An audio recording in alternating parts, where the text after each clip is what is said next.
El Centre Artístic Penedès l'Agrícola acollia dissabte al migdia la presentació del llibre Temps per a l'Escola, signat per Montserrat Jiménez Vila, Carme Hortoll Grífols i Coral Regí Rodríguez, tres veus amb una llarga trajectòria dins l'àmbit de l'educació a Catalunya.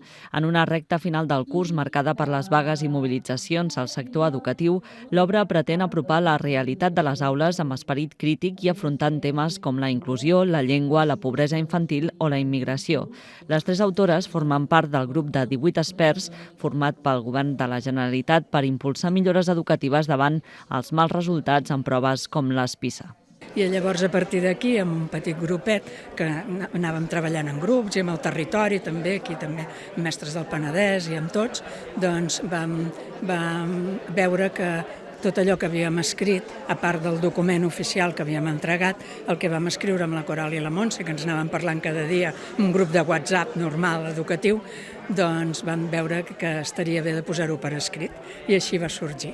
El llibre és una obra coral que dona veu a docents, alumnes, famílies i entitats educatives de tot Catalunya davant una preocupació creixent per un sistema educatiu que no pot afrontar tot sol els reptes que se li presenten. Ens preocupa molt de que s'escolti els mestres. La confiança en els mestres és importantíssima. Per nosaltres som persones que hem treballat de manera coral i treballar en equip i col·lectivament pensem que és molt important i més que la preocupació, el que volem amb el llibre és donar idees, donar propostes, que evidentment que no són lliçons, només són petites propostes per tal de que a nivell de reflexió doncs es puguin avançant en tot el món educatiu i dels infants, posant els infants al centre.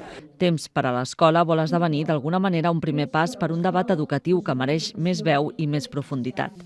Tot plegat en un escenari en el que els sindicats Ustec-Estés, professors de secundària, CGT i Intersindical continuen impulsant jornades de vaga i mobilitzacions. Aquesta setmana hi ha vaga educativa a tot Catalunya aquest dimarts amb manifestació unitària a Barcelona. A Vilafranca els participants es trobaran al matí per anar amb busos cap a Barcelona. Dimecres començaran les vagues per territoris al Baix Llobregat i al Penedès.